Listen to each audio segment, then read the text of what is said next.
the way people worshiped back in Jesus' day was slightly different than how we do it nowadays. A lot of significant differences. I've been considering seeing if maybe we could go back to some of those principles from Jesus' day.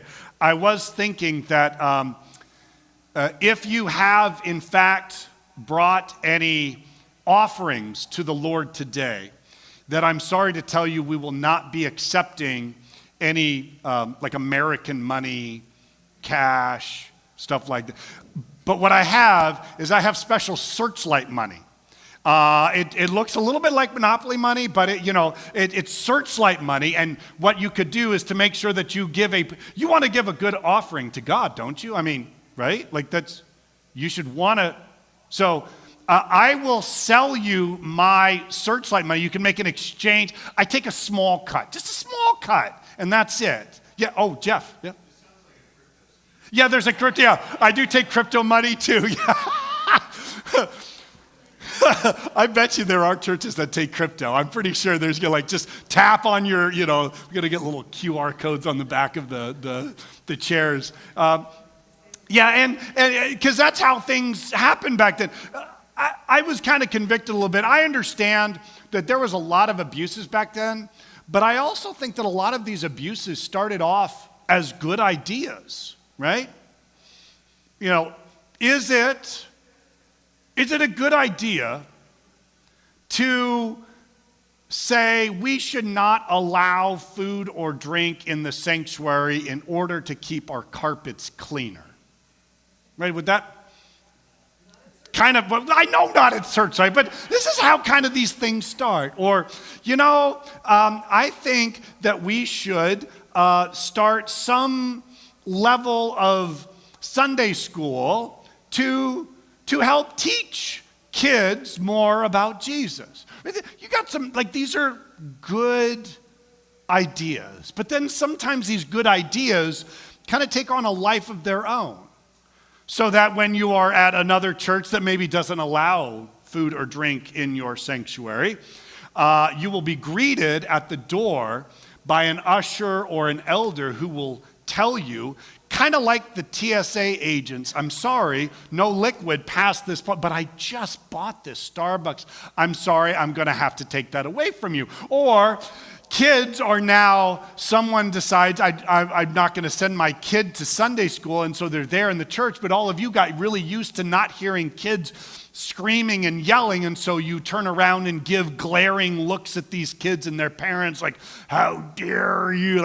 One of the most vivid examples of this was when I was Heather was with me, we were at a pastor's conference, and as pastors, we have to do worship, of course.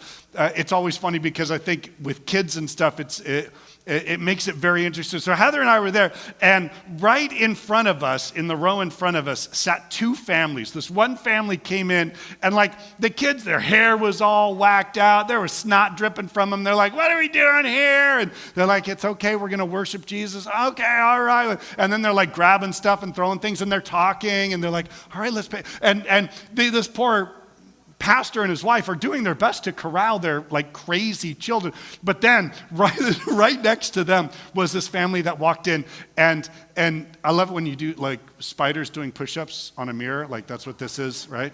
And the dad's walking in, and the mom's walking in, and then there are these prim and proper children, and they come and they stop and then they sit down and they don't say a word, right? And it's who has the better children?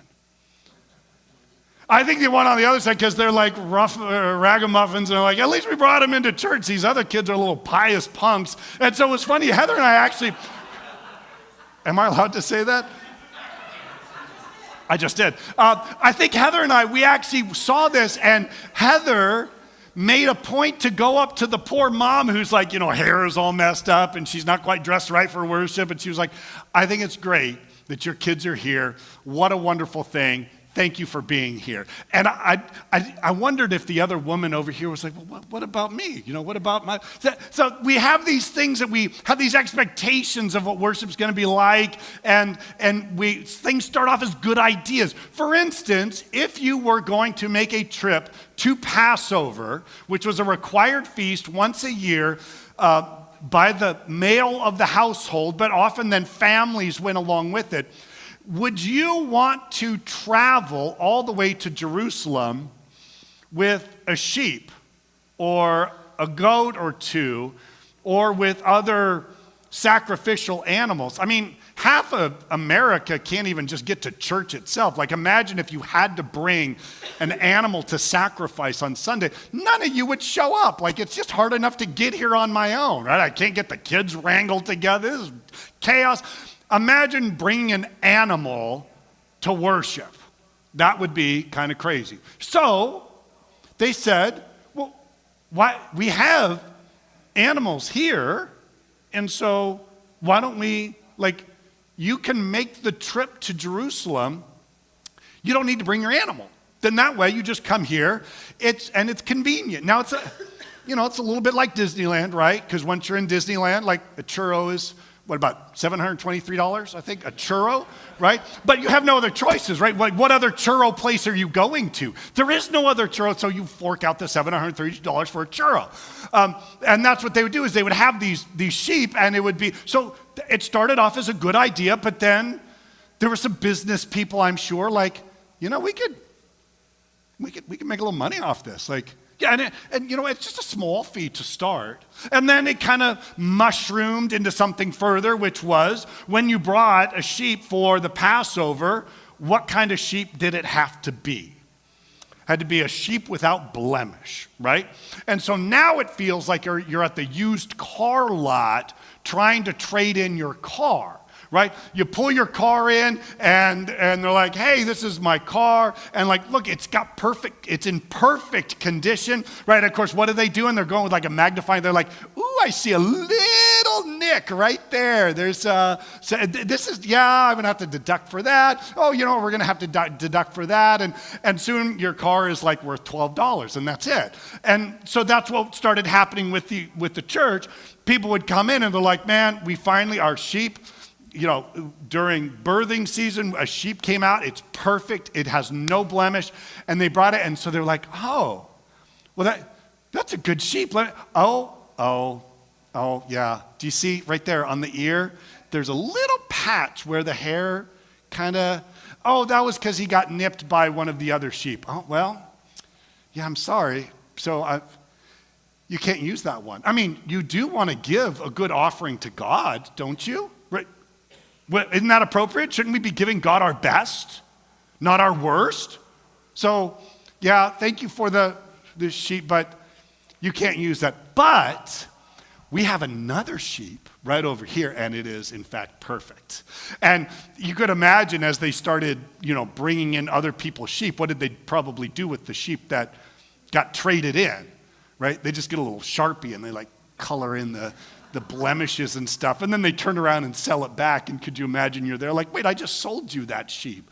So stuff started off as a good idea. And then where should you have this ability to sell things at the church?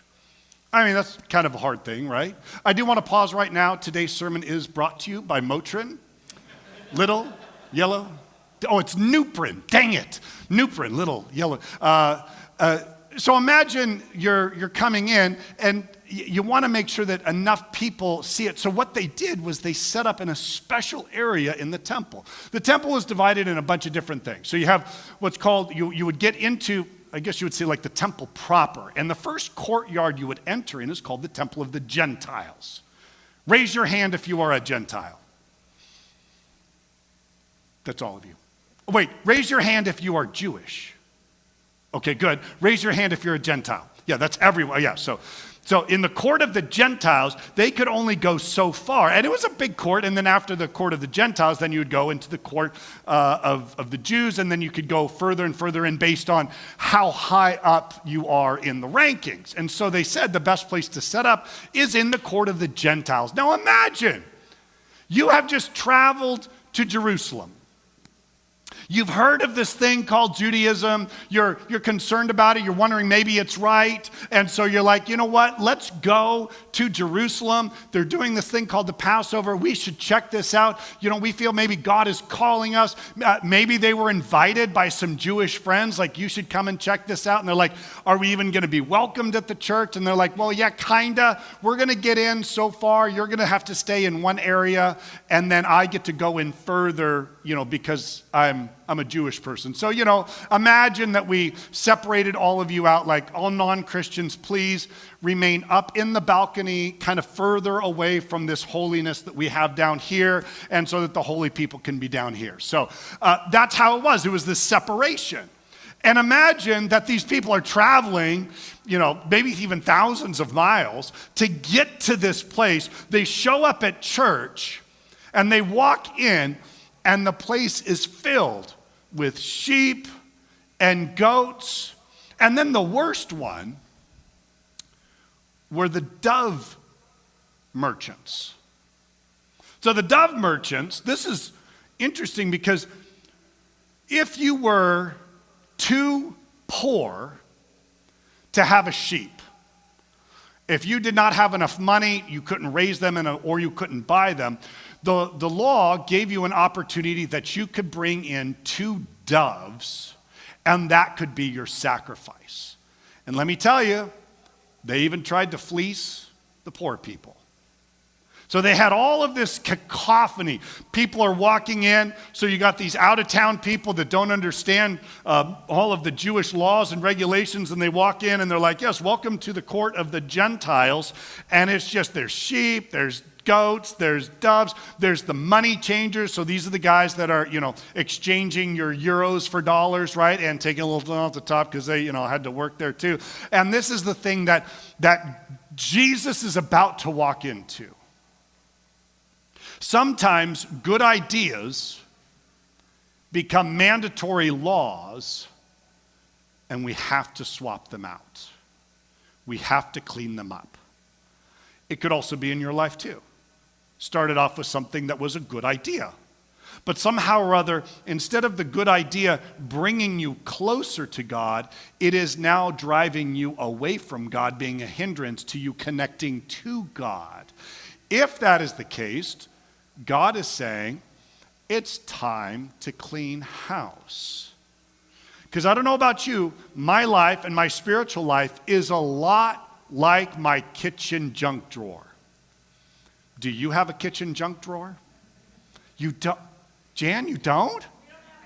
Oh, you don't have a kitchen. That's right. You're remodeling. You're like, we're really struggling. Yeah, so you don't have a kitchen, but yeah, a junk drawer, right? You know, it's where like all the stuff goes into. It's like, oh, hey, we just had some Halloween decorations, but we've got to pull out the batteries, so let's take the batteries. I think they're still good, so we'll toss those in. But also in there's going to be a bunch of broken pencils, and there's also going to be some safety pins that are in there, and then some like leftover crayon nubs that you're throwing in there. And you got this just cacophony of garbage that's in there. So every time you're like, I know I have it. Where is it? Well, it's probably in the kitchen junk drawer. You go there and you're searching. Sooner or later, in order to help you in life, you need to do some cleaning out.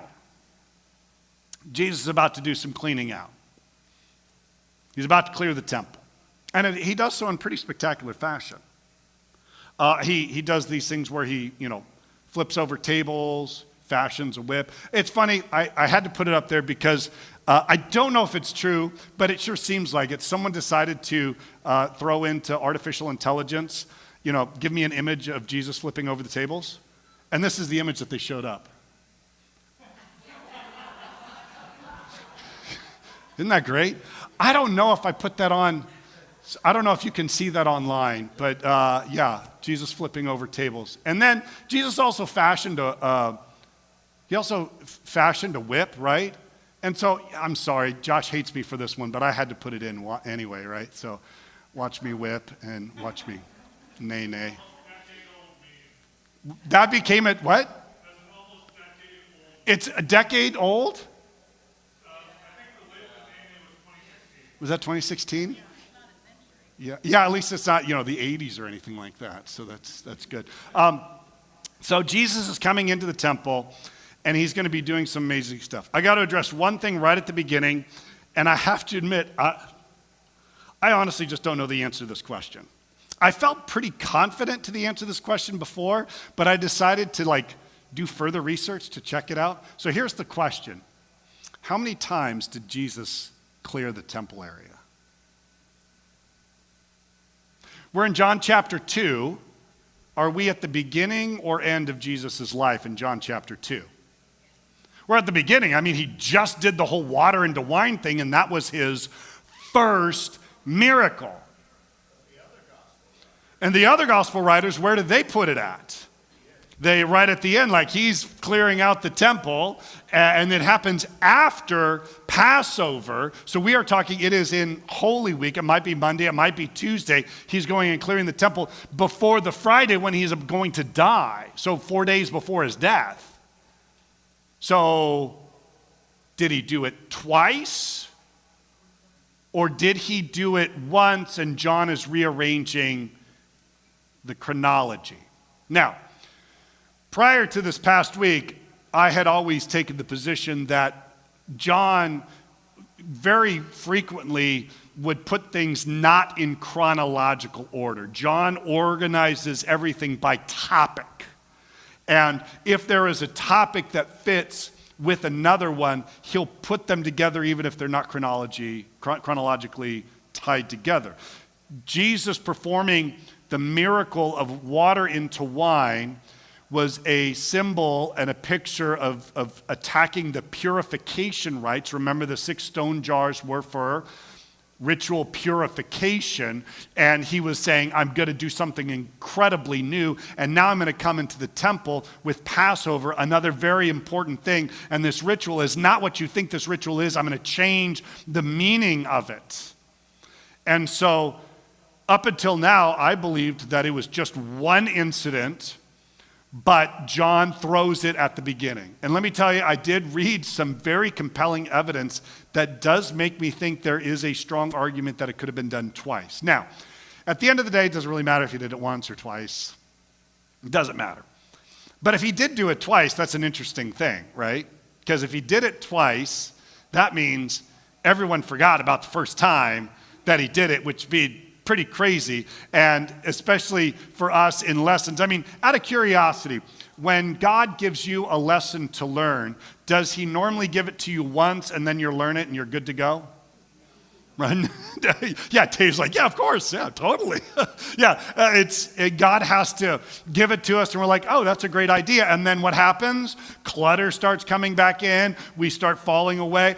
Some people think that as you progress in your Christianity, that somehow or other you have further and further, you get further and further away from the struggle of living your life as a Christian. And I'm just telling you, that's not the temptations of falling behind, the temptations of letting things distract you get greater and greater as time goes on. And so there could be a very good reason why this happened twice. Was just like when you clean up your kitchen junk drawer, what happens in about 6 months? It's back to being a kitchen junk drawer, and you're like, how did that happen, right? A cleared space gathers much clutter. Even Jesus talked about this when he was talking about casting out of demons.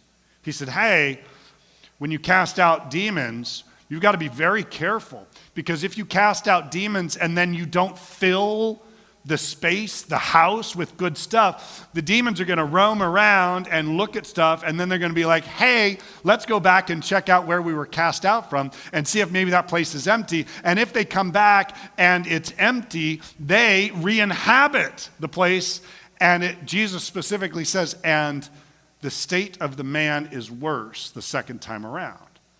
So if this has happened twice, it's good lessons. Because again, you probably cleaned your house. I mean, I cleaned my house in baptism, then confirmation. And every now and then I get this new passion, this new excitement and I have to go back and go, wow, I've kind of lapsed in this area, or I'm not as strong in this area. You need to keep cleaning it out. George?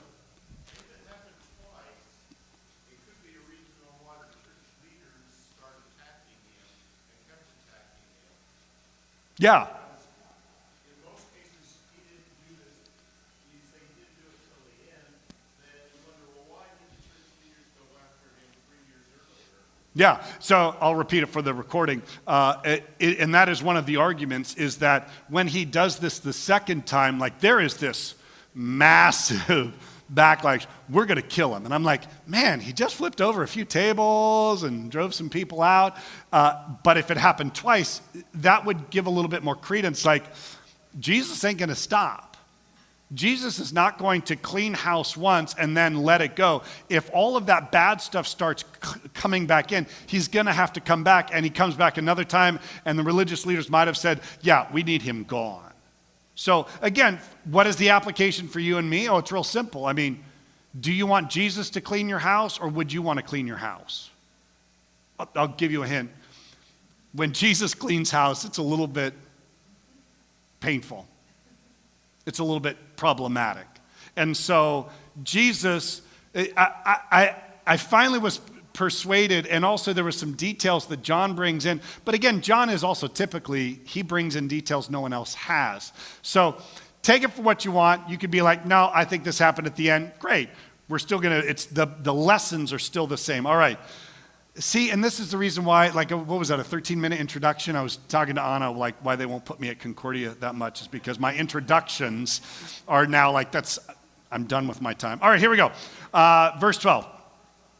After this, he went down to Capernaum with his mother and his brothers and disciples. They stayed a few days, and when it was almost time for the Jewish Passover, Jesus went up to Jerusalem.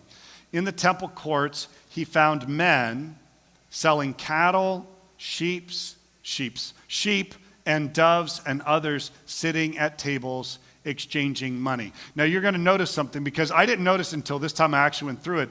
There is never a discussion from Jesus. There's never a level of accusation against corruption, which I thought was interesting, because in my brain, it's like, oh, they were corrupt. Well, they might not have been. They might have just, again, been doing it for like a good reason. I have no idea. But Jesus is about to do something, because, again, I think this is also an important lesson. Where is all this taking place? It's all in the court of the Gentiles. Jesus wants those who are on the outside coming in to not have to deal with all of the baggage that all of us Christians have when we come into worship. You know me, I've talked about it. I find it hilarious when we have new people that show up and then they sit in your seat, right? And then it's like, oh, they sat in my chair. So you just kind of glare at them. Why is everyone glaring at me? That's why I know Louise likes to sit in the front, because no visitor sits in the front row. They're always in the back. Or what happens if a visitor spills their coffee? Have you ever, I remember reading this on Facebook, so I didn't come up with this. But let's imagine you are at a restaurant and you spill your coffee. What happens? The waitress comes, oh my gosh, I'm so sorry you dropped your coffee. Here, you know what, let me go get a mop. I'm going to go and clean that up. And here, let me get you a fresh coffee. And you're like, oh, I'm so sorry I dropped it. Like, no, it's okay. Don't worry. It's not that big of a deal. We'll get it cleaned up, right? But then what happens if you spill coffee in church? Cast you out like a demon. Be gone, right? We're not going to point at this stain right here in front of the pastor's wife. That's rude. How dare you?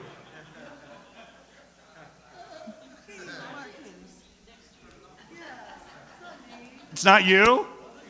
It was the video camera that did that. Cast out the video cameras. Be gone, demons. Yeah, God, when people are seeking Him, it's rather impressive of how He talks about it. For those that are on the fringes, question. When Jesus speaks to people on the fringes, does He speak harshly or kindly? Kindly. Like almost like, I really do I would love to actually track that through. And now, when Jesus speaks to the religious elite, does he speak kindly or harshly? Harshly, yeah, so he has these, sometimes we kind of flip that around because, again, you come into church, it's like, oh, what, you don't know where to sit? Oh, you don't know the rules on standing and sitting. Oh, I'm so sorry, right? And you're like, I don't know, are we standing? Are we sitting? And someone's glaring at me because I guess I'm sitting in their seat. And my kid, kids coming into church, right? Kids coming into a restaurant, they're like, heck yeah, we'll give you a $6.99 kids thing, and it's only like a nugget and a couple of fries. We just marked everything up. We love your kids. Come, bring them in. Oh, they made a mess. No big deal. We'll sweep it up. Like we would take kids to Red Robin. There's fries everywhere, and we're like, oh my gosh, we're sorry. Like, no big deal, right? You bring kids into a church, what happens? The glares start happening. Keep your children quiet, right? Just like that.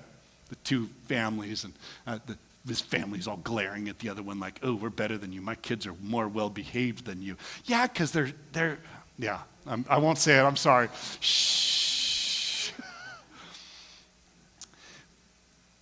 I think that this is a really important lesson that Jesus needs church to be accessible by people from the outside. So if you show up and you don't know what to do, somehow or other, it should still be easy for you. You should still, be there. If you haven't been to church in a while, people should be like, I'm so glad you're here, as opposed to, wow, you've been away from church for so long. What's wrong with you?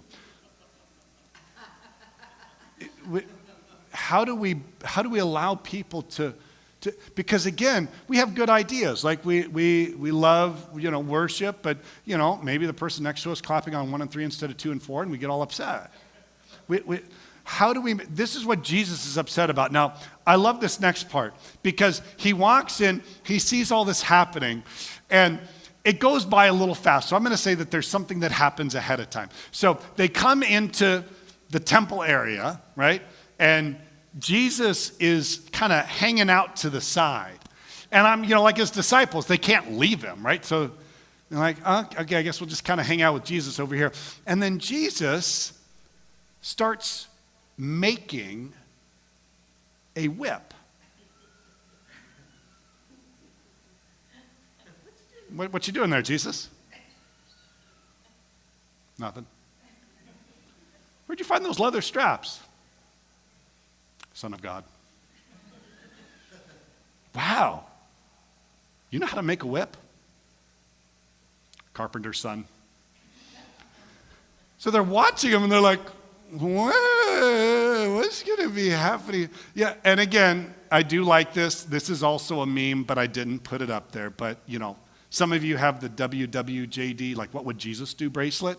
Well, if you do believe what would Jesus do, then fashioning a whip would have to be one of the answers that, what would Jesus do? He would fashion a whip and drive out people that are, but the problem is we drive out usually the wrong people. We drive out the outsiders that don't know about our customs and how we do things. And so we drive them out like, what, you don't know how to do, you don't know about worship? There's times I'll talk with people and I'm like, hey, we're in the Gospel of John. And they're like, what? No, if you don't know where the Gospel of John, that's fine. The best thing to do if you are at a church and I don't know where the Gospel of John is, then just steal the Bible of the person next to you, because they probably already got it to John chapter 2, and then they have to accept it. Like there's ways that we can make it easy. Sometimes we drive the wrong people out. And so Jesus, he's over there in the corner, and again, it's so nonchalant. Verse 15, so he made a whip out of cords. I want to know how long it took him. Like, as he's passing, are the disciples talking to him? Is he glaring at the money changers? And they're like, who's this crazy guy? Especially if this is at the beginning of his ministry. No one knows Jesus, right? At the end of the ministry, it's a totally different thing. At the end of the ministry, a bunch of people knew him, right? That was the whole Palm Sunday. There were people screaming and yelling, Hosanna to the Son of David. But if this is at the beginning of his ministry, people are like, we don't know who this guy is. So he fashions a whip out of cords, and he drives out In the temple courts he found, so he made a whip out of cords and drove all from the temple area, both sheep and cattle. He scattered the coins of the money changers and overturned their tables. And it's very specific to those who sold doves. Hey, you want to take advantage of poor people? Get these out of here. How dare you turn my Father's house into a market? We pause to acknowledge our sponsor, Coke Zero. Have a Coke and a smile.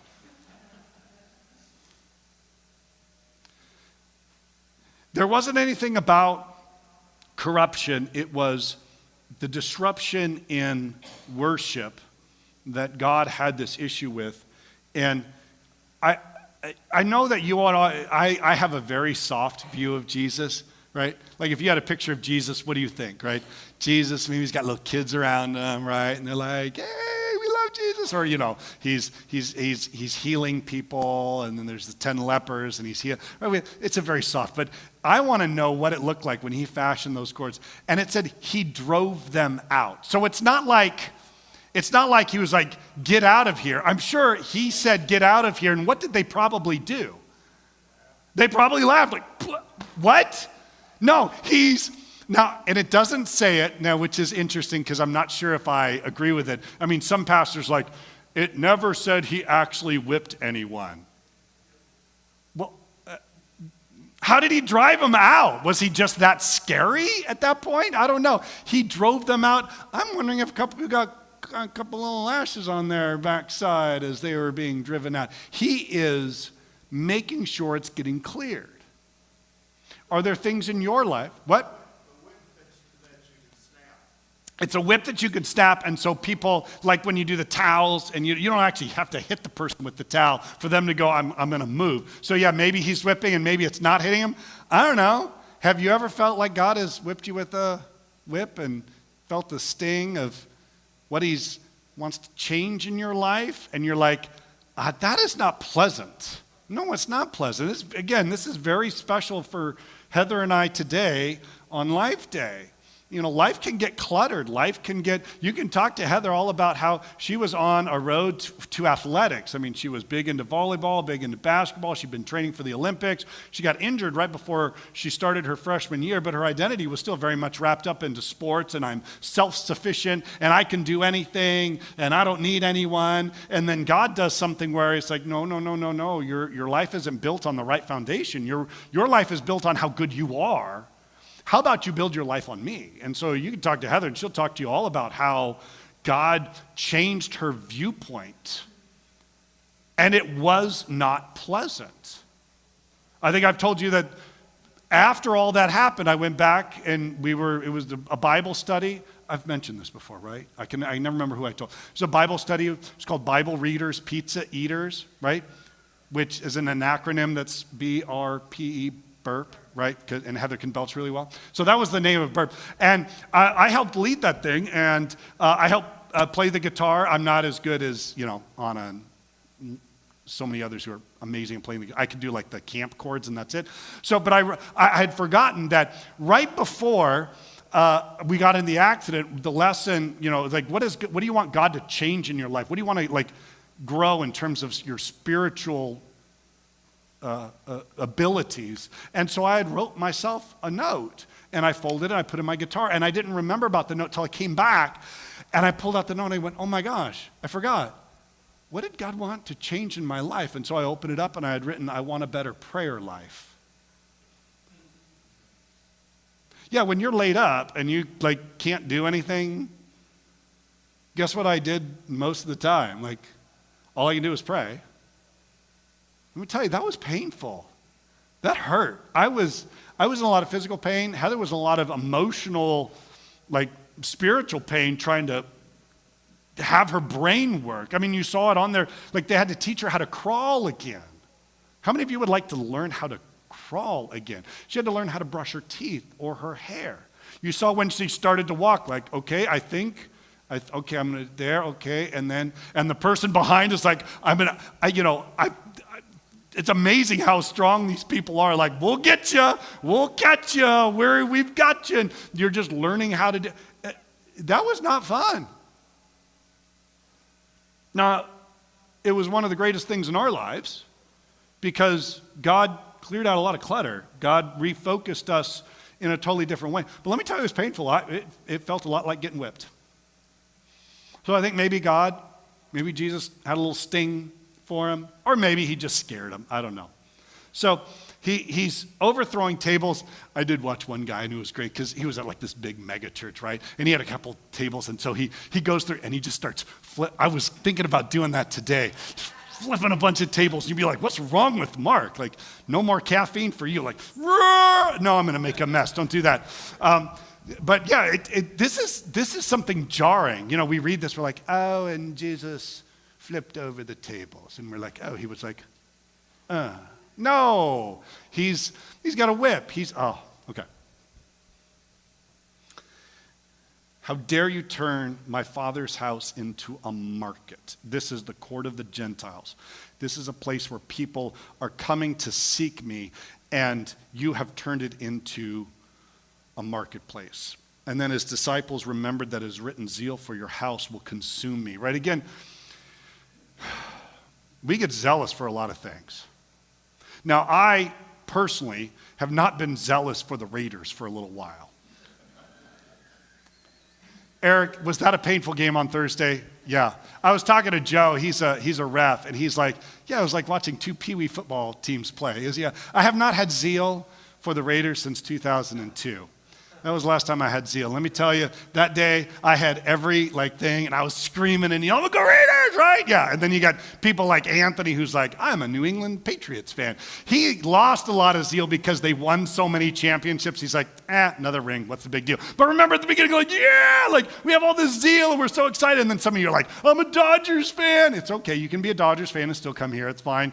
The Angels fans are not going to hate you. But yeah, when was the last time the Angels had some? We have zeal for a lot of things, but do we have zeal for the worship of God? Do you have zeal for God? Does he matter? Or you're like, no, I'm going to be the best undercover agent for Jesus ever imagined. No one will know that I believe in Jesus. Zeal for your house consumes me. And then the Jews demanded of him, what miraculous sign can you show us to prove your authority to do all this? That blows my mind. Why did they just not call the cops? Why did they just not arrest him? Again, this I think is maybe a little bit of the aura of Jesus. He's not messing around. So they're like, what authority? And we do this too, right? What authority does Jesus have over your finances? None. Are you kidding me? I'm smart. I know how to run my own finances. That's great. What authority does God have over your free time? What authority does God have over your relationships? And not maybe just a romantic relationship, but your friends or your family. We often say, yeah, okay, God, you can clean house. This is great. But there is this kitchen junk drawer that I really don't want you to touch because I just need to hold on to this. Again, it's better for you to clean it out than for Jesus to clean it out. Just letting you know. So they demand a sign. What miraculous sign can you show us to prove your authority to do this? Jesus answered, destroy this temple and I will raise it again in 3 days. Destroy this temple. Now this is, again, I'm really glad we just went through Zechariah because this is the second temple.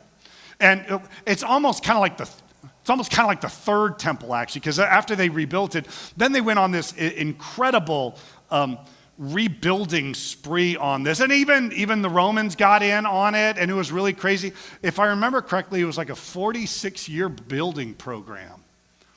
Imagine building a church for 46 years. And Jesus comes and says, I'm going to tear it down and rebuild it in 3 days.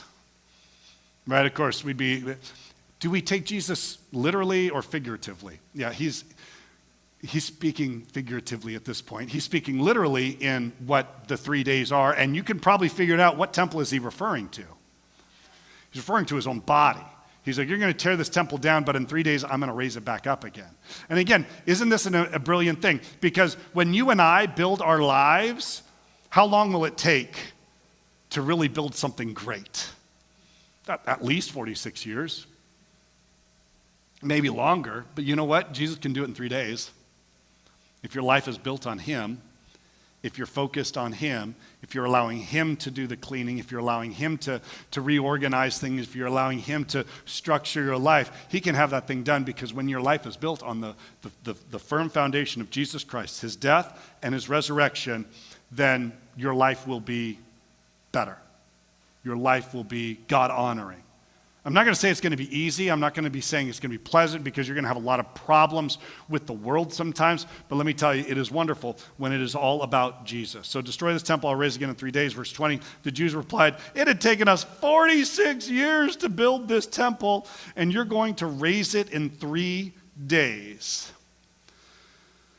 But the temple he had spoken of was his body, and after he was raised from the dead, his disciples recalled what he had said.